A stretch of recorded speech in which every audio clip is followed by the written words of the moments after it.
Muy buenos días, bienvenidos a este último episodio, a este último Generación Euro del mes de junio, lunes 30 de junio de 2025, lunes con el que por lo demás, como siempre, arrancamos las emisiones del canal de YouTube de Periodista Digital. No olvidéis, dejad vuestro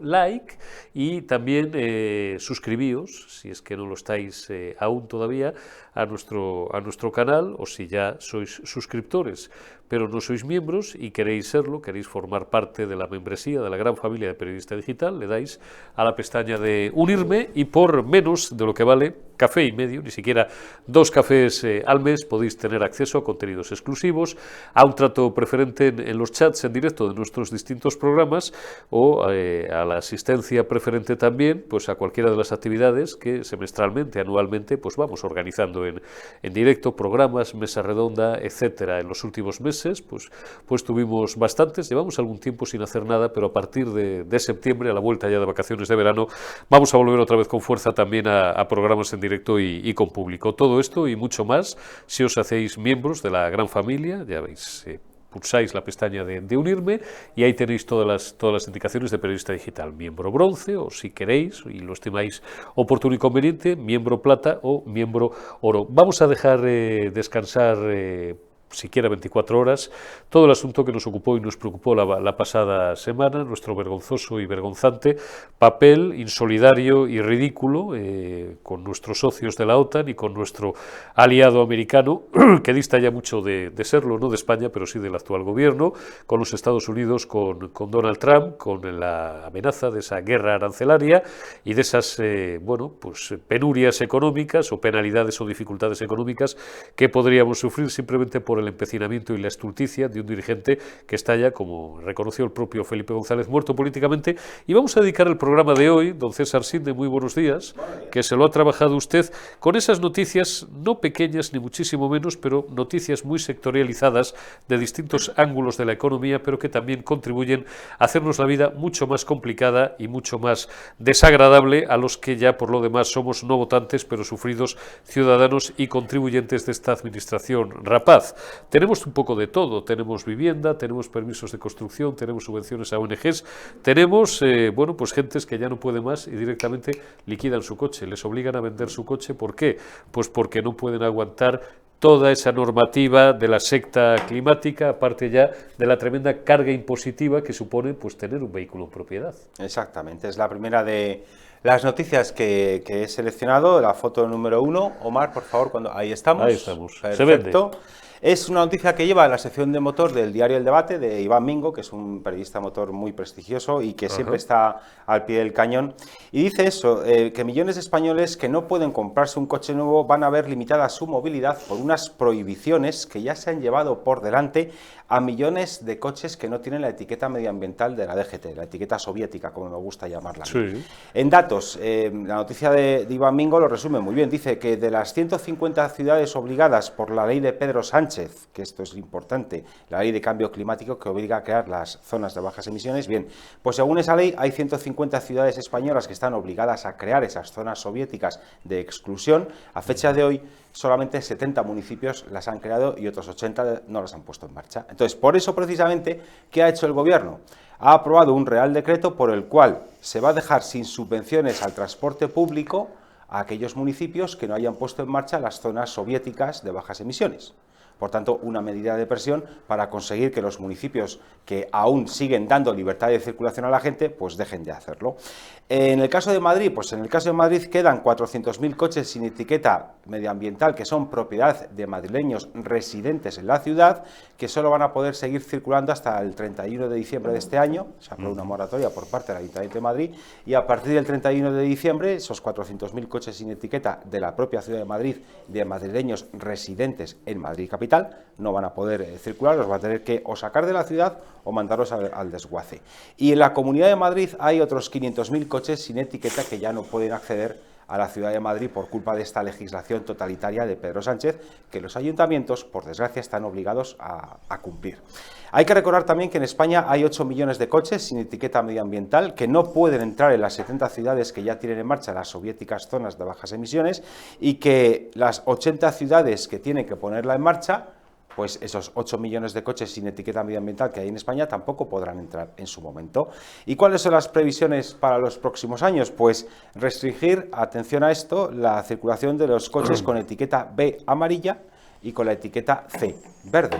Según los datos de la DGT, en cifras redondas, con etiqueta B amarilla hay en circulación ahora mismo 8 millones de coches que tienen esa etiqueta B, que están circulando, y con etiqueta C verde, que hay más todavía, hay 10 millones de coches. Pues bien, se espera que ya a partir de 2027, seguramente cuando pasen las elecciones municipales y autonómicas del 2027, a partir de esas elecciones... Qué sinvergüenzas son los políticos siempre, claro, qué sinvergüenzas. Para no afrontar vergüenza, claro, coste electoral, ¿no? Para no afrontar el coste electoral, la previsión es que una vez pasadas las elecciones autonómicas y municipales, sobre todo del vuelvan 27, a arrearnos otra oleada de estacazos. Empiecen a restringir la circulación de los coches con etiqueta B y etiqueta C, que serán los siguientes en caer, de forma que a partir del 27 en estas ciudades y en muchas otras que se quieran sumar, prácticamente solo se va a poder entrar en ellas con coches con etiqueta eco o con coches eléctricos, que son los cero. ¿Vale? Y además de todo esto, bueno, pues también la DGT está trabajando en otras perrerías como permitir a los ayuntamientos que decreten zonas donde los coches solo pueden circular si van 2 o más personas en ellos. Es decir, prohibirte circular a ti solo en tu coche. Eso es otra de las cosas en las que está trabajando la DGT, habilitar la legislación nacional que permita a los ayuntamientos prohibir la circulación en función del número de ocupantes de los vehículos, de forma que una persona que sea soltera, una persona que tenga que ir a buscar a sus padres mayores, por ejemplo, a una parte de la ciudad donde él no vive, tendrá que ir solo. Es decir, habrá muchos desplazamientos de personas que no van a ir solas, pero que tengan que buscar a otras personas, o tienes que ir a buscar a tus hijos al colegio, tampoco puedes. Eso son algunas derivadas, algunas consecuencias inmediatas de esta política totalitaria de restringirle a la gente usar el coche en función de determinados factores. Y ojo, porque la DGT también está estudiando restringir la circulación de aquellos coches que tienen menos sistemas de seguridad instalados. En función de la antigüedad de tu vehículo, hay una normativa europea que se han ido estableciendo obligatorios determinados sistemas de seguridad. Si tu coche no los tiene, la DGT también está trabajando para habilitar la fórmula por la cual los coches más antiguos que no tengan determinados sistemas de seguridad, como por ejemplo la frenada automática al detectar un peatón o un ciclista, por ejemplo, o el sistema de control de velocidad automático, ese tipo de cosas, si tu coche no las tiene, también están viendo cómo restringir la circulación de ese tipo de coches, que no tengan esos sistemas. Está claro, y esto, y no es baladí, y a alguien le puede parecer a lo mejor que somos demasiado maximalistas, pero es pertinente, digo, recordarlo, viola, amén de todo lo que, amén del sentido común y de un montón de normativas, como bien nos recuerda de vez en cuando César Sinde, el propio artículo 19 de la Constitución española. Todos los españoles tienen derecho a circular libremente y a no ser coartados por razones ideológicas, por razones, etcétera, etcétera. ¿Esto tú crees que se lo plantea esta gente? No.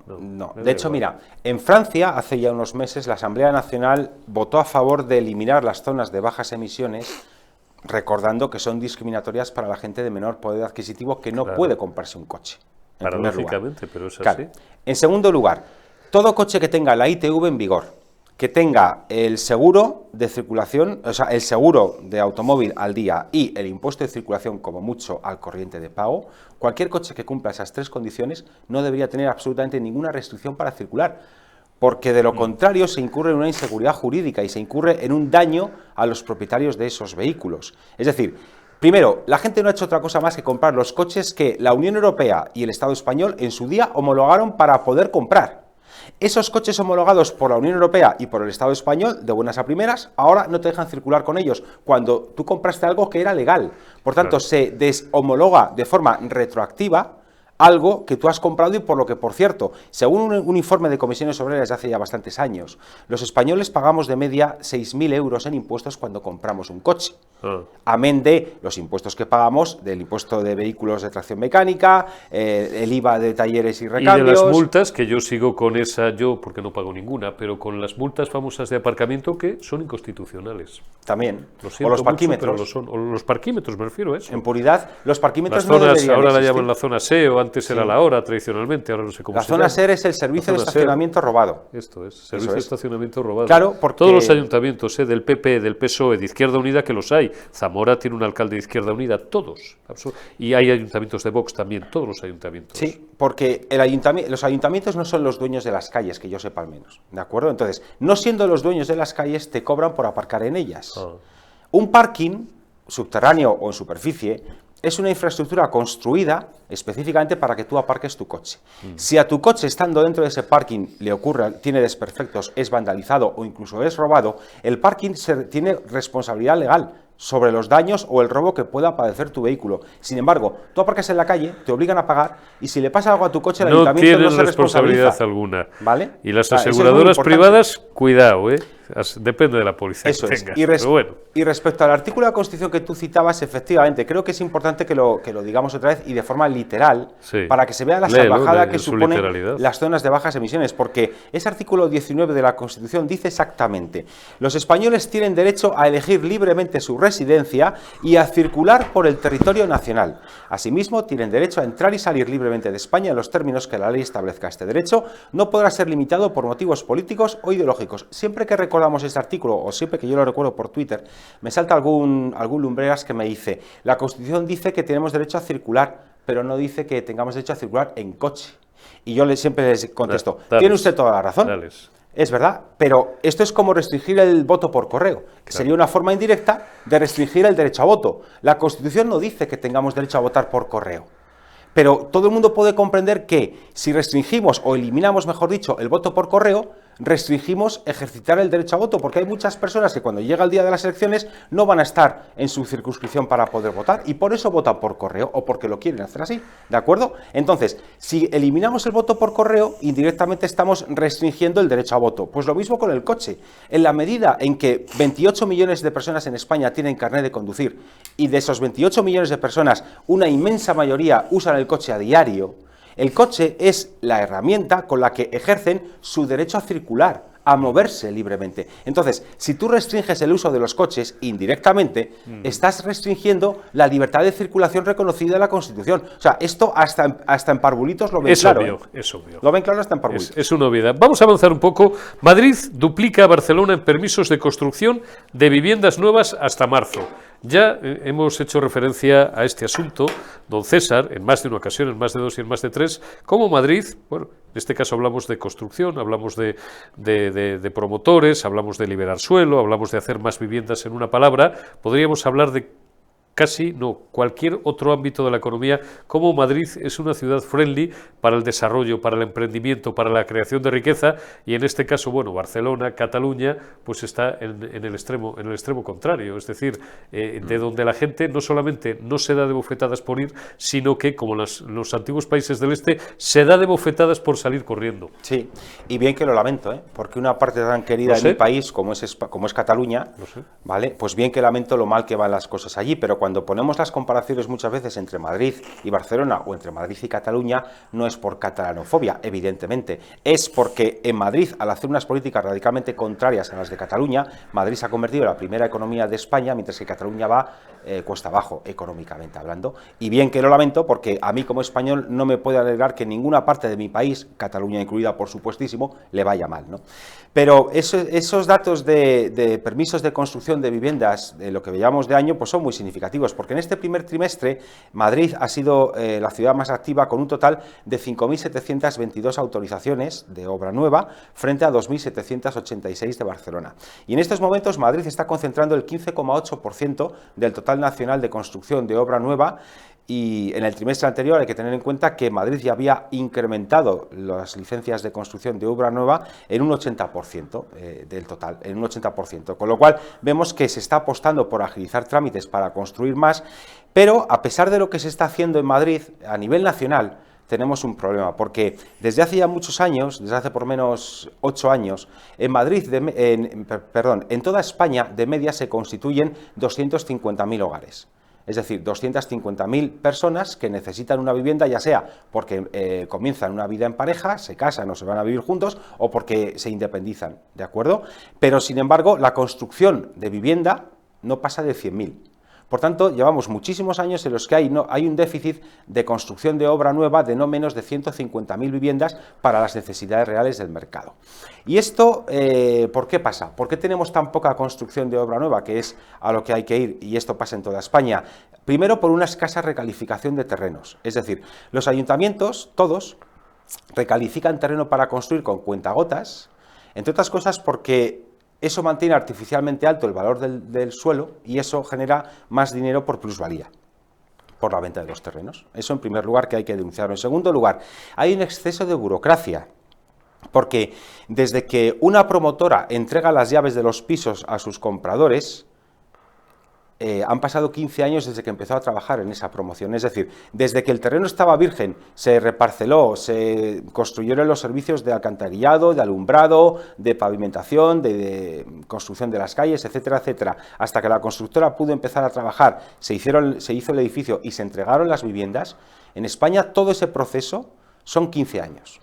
Por los trámites burocráticos eternos que los promotores tienen que afrontar, y eso ralentiza. Evidentemente, esos 15 años de trámites burocráticos que cualquier promotor inmobiliario tiene que afrontar desde que comienza a trabajar en una promoción hasta que la entrega a sus compradores, eso encarece los costes de la vivienda. Tanto que se dice que la vivienda es un derecho, pues si la vivienda es un derecho, abaratemos los costes, eliminemos trabas para que la vivienda sea menos cara y por tanto sea más asequible para quien necesite una vivienda. Pues no, señor, tenemos 15 años de trámites burocráticos. Y luego también hay que recordar que la carestía de la vivienda de obra nueva, en buena medida, son por los impuestos confiscatorios, porque la vivienda de obra nueva sufre una cadena impositiva en todas sus fases que encarece espectacularmente el precio final de compra para las personas que necesitan vivienda hasta en un 50%. Es decir, tú compras una vivienda de obra nueva y de lo que estás pagando, prácticamente el 50% de lo que tú pagas se debe a los impuestos que han ido encareciendo la actividad de los promotores, de los materiales de obra, de la mano de obra y finalmente los impuestos específicos que tú tienes que afrontar encima cuando compras la vivienda. Porque en el proceso de vivienda nueva, no siendo el menor de ellos el del IVA, porque si es vivienda de segunda mano es ITP, claro, pero vivienda nueva es IVA. Encima te clavan el IVA, pero te clavan el IVA a un producto que ya ha sufrido un encarecimiento brutal por todos los impuestos anteriores a que tú lo compres. Y eso nos lleva al debate habitual. Un día vamos a empezar a hablar y vamos a hacerlo tú y yo y vamos a traer expertos, a los mejores, que los tenemos y además los tenemos en casa, ya sabes, sobre el sin Dios que es la estructura fiscal del Estado español. O sea, ya extrapolo un momento y volvemos a la vivienda, que es en lo que estamos, y por tampoco consumir demasiados minutos. La cantidad de veces que tributamos 2, 3, 4 y 5 veces por lo mismo. Sí. Es que yo creo que somos...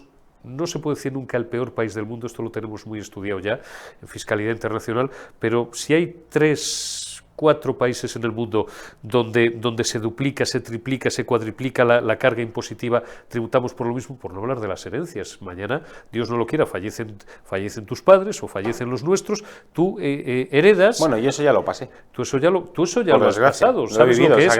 Y eso que en la Comunidad de Madrid tenemos una gran ventaja. Está bonificado al 1% de la Comunidad de Madrid el impuesto de transmisiones patrimoniales de padres a hijos. Está bonificado porque además, como tú sabes, las figuras fiscales no se suprimen, por si en el futuro hay que volver a recuperarlas, por la razón que sea, pero lo que hacen es que se bonifican al 99,9% o al 99% o lo que sea, pero tú piensa, y lo conocemos en comunidades como Castilla-La Mancha, comunidades como Cataluña, es decir, es una maldita Mira, locura. Con el tema de las herencias ocurre que si tú heredas inmuebles, tienes que pagar, aunque esté bonificado al 99%, te queda un 1% por pagar de la masa hereditaria que te hayan dejado tus padres. Sí. Si esa masa hereditaria son inmuebles, ¿qué ocurre? Que tú pagas el 1% del valor de los inmuebles en el impuesto de sucesiones, también mejor llamado impuesto a la muerte. Tienes que tener dinero, porque si no... Eso, claro, pero si son inmuebles, pagas por el valor de los inmuebles el impuesto de sucesiones y luego pagas a los ayuntamientos donde esté el inmueble el impuesto de plusvalía por herencia, por mortis causa. Con lo cual pagas 2 veces por la misma herencia. Y lo que decías tú antes de la vivienda, si tú compras una vivienda usada y pagas el ITP, por una vivienda usada que se vende, el Estado genera 3 impuestos, por la misma vivienda, porque el comprador paga el ITP, pero es que el vendedor tiene que pagar la plusvalía al ayuntamiento y tiene que pagar IRPF por el ingreso que le supone a su renta la venta del inmueble.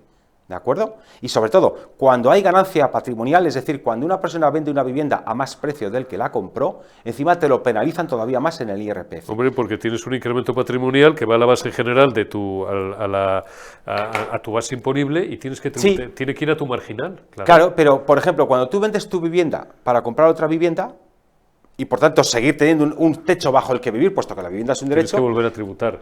Aparte de que tienes que pagar los impuestos por la vivienda que compras, tienes que pagar impuestos por la vivienda que has vendido. Oiga, pero vamos a ver, yo compré esta vivienda hace X años, ya pagué ITP o IVA, ITP si era usada, IVA si era nueva. Pasados unos años, porque por ejemplo cometo el error de casarme y formar una familia y se me queda pequeña la casa, y con mucho esfuerzo, con mucho trabajo, después de privarme de muchas cosas, ahorro para comprarme otra vivienda vendiendo la mía, resulta que por esa vivienda que yo compré, por la que pagué impuestos, cuando la vendo, tengo que pagar impuestos también, cuando lo que estoy haciendo es vender esta vivienda para irme a vivir a otra casa más grande que necesito o que quiero tener. Con lo cual, yo pago impuestos por vender mi vivienda, pago ganancia del IRPF, y luego tengo que pagar impuestos por comprar la vivienda más grande en la que voy a vivir.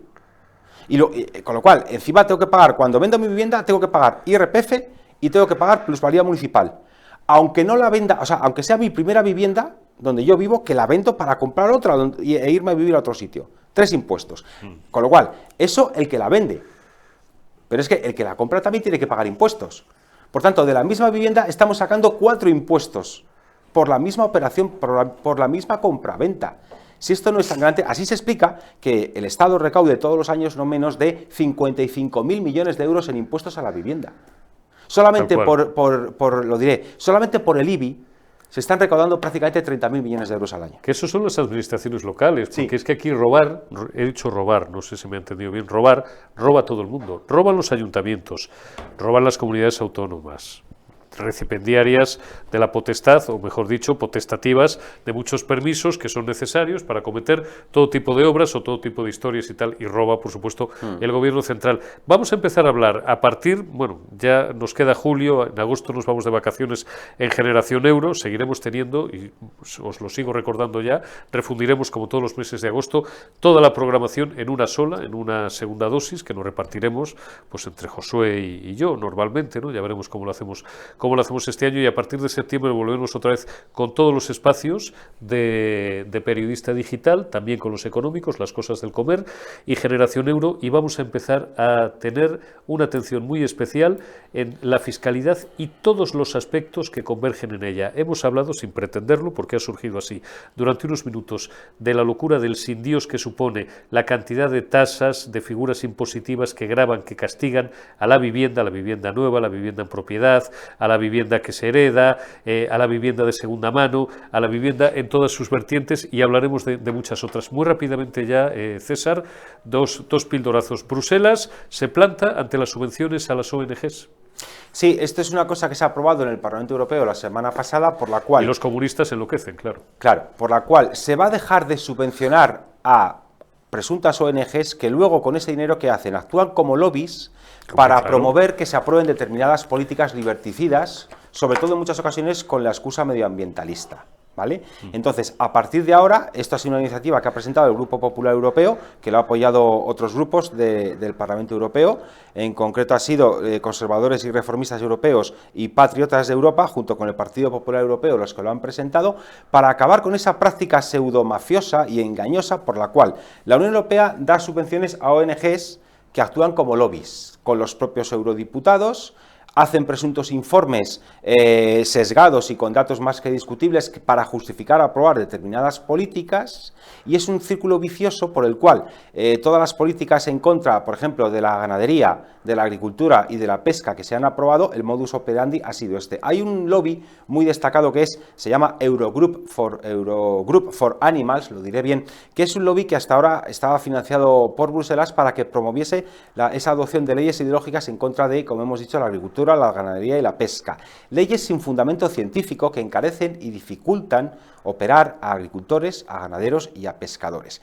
Entonces, este esquema de funcionamiento es maquiavélico, porque es, primero, la Unión Europea da una subvención a este chiringuito ideológico, el chiringuito ideológico propone todo tipo de restricciones medioambientales y defiende las que se van aprobando, también hace informes con datos maquillados o falseados que justifican esas políticas y también contactan a eurodiputados para convencerles o presionarles de que apoyen sus políticas. Y así, los globalistas tienen un medio para justificar esas políticas radicales. Y por último, Eurogroup for Animals, por ejemplo, trabaja a nivel luego de cada Estado miembro de la Unión Europea de la misma manera, porque estas subvenciones que se dan a nivel europeo también sirven para que luego las ramificaciones en los diferentes países miembros de la Unión Europea también se trabaja de esa manera. Y aquí, por ejemplo, Greenpeace, ADENA, Ecologistas en Acción, toda esta gente pues también está en conexión con Eurogroup for Animals para, por ejemplo, aquí en España, haber hecho la mal llamada Ley de Bienestar Animal, que tantos problemas ha traído. O, por ejemplo, la legislación está absurda de que a los veterinarios se les prohíbe suministrar antibióticos a su libre criterio profesional. A mí eso me tiene loco. Yo que he tenido, ya no tengo hace muchos años mascota, pero yo que he tenido perro y gato,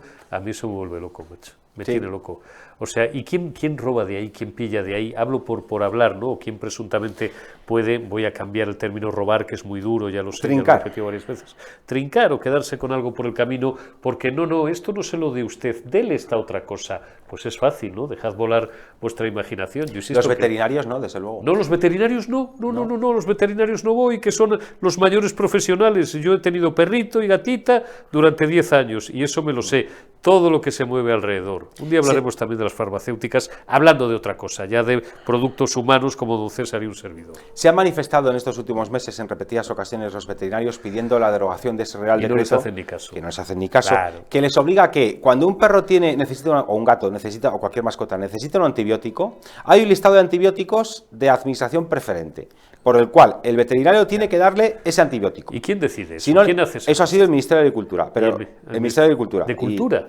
Agricultura. Agricultura. ¿Vale? Pues me habías asustado. Sí, pero bueno, otra de las reivindicaciones es que los veterinarios deberían estar bajo el amparo del Ministerio de Sanidad porque son profesionales sanitarios de animales, pero son sanitarios. Y por cierto, los veterinarios hacen una labor fundamental de cuidar o de velar por la salud humana, primero porque hay un montón de enfermedades que de los animales pueden pasar a los humanos, que son lo que ellos llaman las zoonosis, y en segundo lugar porque toda la carne o el pescado que comemos está previamente testado por los veterinarios para que no tengan enfermedades. Bueno, pues con este protocolo soviético que ha hecho el gobierno, lo que hace es que si un perro o un gato necesita un antibiótico, el veterinario tiene primero que suministrar un antibiótico de un listado preferente decretado por el gobierno. Si no le cura, le tiene que hacer una prueba. Hecha esa prueba, entonces ya sí le puede dar el antibiótico que el veterinario considere necesario. Con lo cual, ¿qué problema tiene esto? Primero, encarecemos los costes, porque el dueño del animal tiene que pagar el antibiótico que no cura, la prueba y el antibiótico que sí cura. Y además, dilatamos mucho los procedimientos, porque en caso, por ejemplo, de que un animal tenga una sepsis, hay que actuar rápido y hay que darle el antibiótico rápido, pero la prueba diagnóstica puede tardar una semana en llegar. Ya ha pasado, la última vez que yo miré de datos, en Galicia murió un Jack Russell, una perrita de Jack Russell, por esto, porque la mordió otro perro en el parque, esa perrita necesitaba un antibiótico, la prueba llegó tarde y el veterinario no pudo suministrar el antibiótico que necesitaba. Con lo cual se está coartando... Y el animal murió. Y el animal murió. Y se está coartando el criterio profesional de los veterinarios de suministrar los medicamentos que consideren. Y todo, exactamente. Y todo por adoptar un protocolo que para los animales de abasto, es decir, para vacas, cerdos, pollos, está bien pensado porque hay que tener cuidado con los antibióticos que se suministran a animales cuya carne después nos vamos a comer. Pero hasta donde yo sé, los perros y los gatos no son animales de abasto, un gato, un periquito, no nos los comemos. Por tanto, este protocolo absurdo para los animales domésticos debería cambiar si los veterinarios lo llevan pidiendo. Y por cierto, yo aún, gracias a Dios, no tengo referencias de que haya ocurrido, pero en muchas ocasiones los dueños de los animales esto no lo comprenden. Que el veterinario no le dé a su perro o a su gato, que para ese dueño y se enfadan es como su con hijo. El veterinario, igual que muchas veces hay gente, no lo hagáis por favor porque son víctimas, que se enfadan con el farmacéutico hablando de otras cosas, de que esto lo tengo, esto no lo tengo y tal, que son víctimas, igual que lo somos nosotros. Y luego, para colmo de males, a los veterinarios les han prohibido que si tu perro necesita 10 pastillas de antibiótico, te las dé ya directamente el veterinario, no, te tienes que ir a la farmacia. Pero en las farmacias, ¿qué ocurre? Las pocas farmacias que tienen medicamentos veterinarios los tienen en cajas enormes. Entonces, esto se Tienes que supone que comprar es... una de 100 a lo mejor. Eso es. Esto se supone que es para que los veterinarios no prescriban muchos antibióticos y estamos consiguiendo lo contrario, que es abusar de los antibióticos. Porque, claro, tú compras una caja de 50 al coste que eso supone, ¿vale? Cuando tu perro necesita... Y muchos dueños de animales que están haciendo se ponen en contacto por grupos de WhatsApp, por Wallapop, etcétera, etcétera, para venderse entre ellos los medicamentos que les sobran. Y en muchas ocasiones, ¿qué ocurre? Sin control veterinario. Nos tenemos que ir, don César. La semana que viene quedamos emplazados para hablar de lo último que nos hemos dejado en el tintero, cuál es reducción de jornada laboral. Algo de lo que tampoco hemos hablado nunca, como todo el mundo sabe. Gracias, don César Sinde. No se vaya, dentro de unos minutos, La Retaguardia.